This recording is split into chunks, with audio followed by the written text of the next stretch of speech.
Okay, let's go back a little bit and look at how to write something in this 18th century style using two voices. So, what we're looking at here is what we're going to call a soprano and bass voice. And I think I kind of explained this before, but let me re explain it just to make sure we're all on the same page. What we're going to be doing eventually, what we're building up to, is having a four voiced counterpoint here. So to get started, we're going to work on two voiced counterpoint. And that's going to be really similar to the cantus firmus and counterpoint that we worked on before. But I'm going to use the words soprano and bass because soon, when we have these four voiced things, we're going to be calling them soprano, alto, tenor, bass, all four of those. So when we're doing just a two voiced thing, we need to have some special considerations here. So, how to start this kind of counterpoint when we've got two voices? Basically, what we need to do is start with a really strong sense of tonic. And there's a couple ways we can do this, some good, some less good. So, let's look at them. So, we're in the key of F here. Let's just switch to 4/4. Just to make my life a little bit easier, because I'm going to do this in whole notes.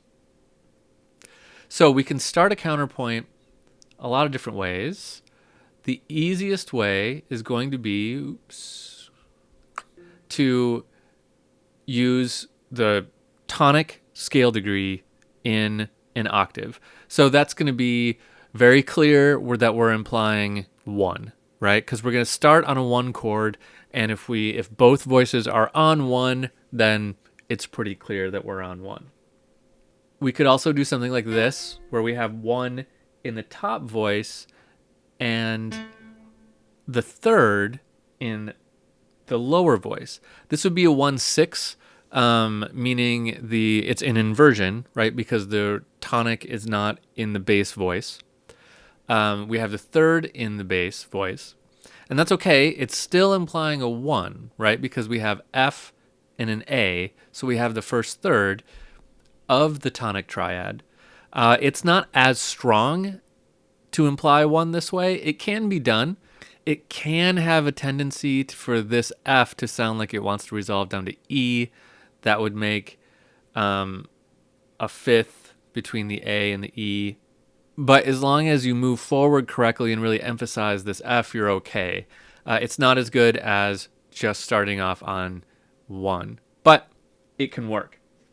The next way we can do it is the opposite of that. So F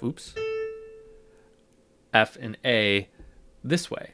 So we have an F in the bass, tonic, first scale degree, 1 in the bass, the third on the top. This is much stronger to me than this. But both of them are acceptable. Let's put it that way.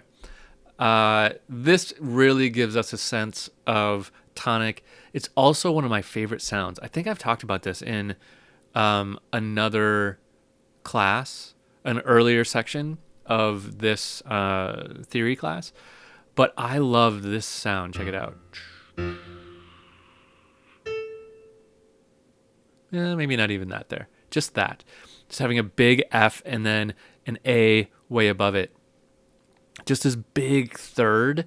I just love that sound. I don't know why. It's just like a weird little quirk of me. Anyway, back to this. So this is a nice sound. It's going to really reinforce tonic quite well. Let's look at another one. Another way we could start off. We could do an F and a C. So this is okay, but not great. Why?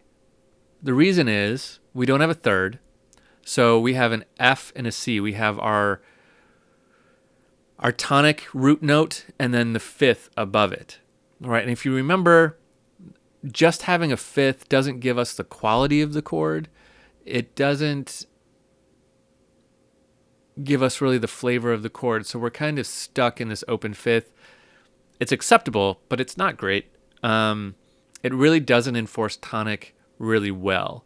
It can give the sense of... It just gives kind of a hollowness that isn't awesome. So do that in a pinch if you really have to, but it's not a great way to start your piece because it doesn't emphasize tonic quite as strongly as these other ones do. There's one other way we could do it that is probably the least strong to emphasize tonic, and that would be something like this. What do I have here? I have the third of our tonic triad and the fifth of our tonic triad, but not the root. That can work, but it's really not a great way to start this kind of a counterpoint, because what are we going to hear in this? What we're actually going to hear is not that this is a third and that this is a fifth. Remember, this is the first thing we're going to hear in the piece. So more likely what we're going to feel when we hear this is that this is a tonic and this is a third above that, because we're going to hear an A and a C. We're going to interpret this right away as being in A minor.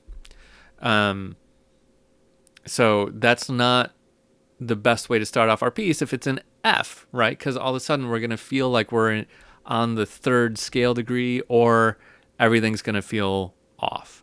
So we can cause problems by doing that. Saying that this is acceptable is a little weird because remember, we're being a little blurry with the rules now. So yeah, it's acceptable. You can do it, but it doesn't sound good. So why would you? That's kind of where we're heading here, is like what sounds great.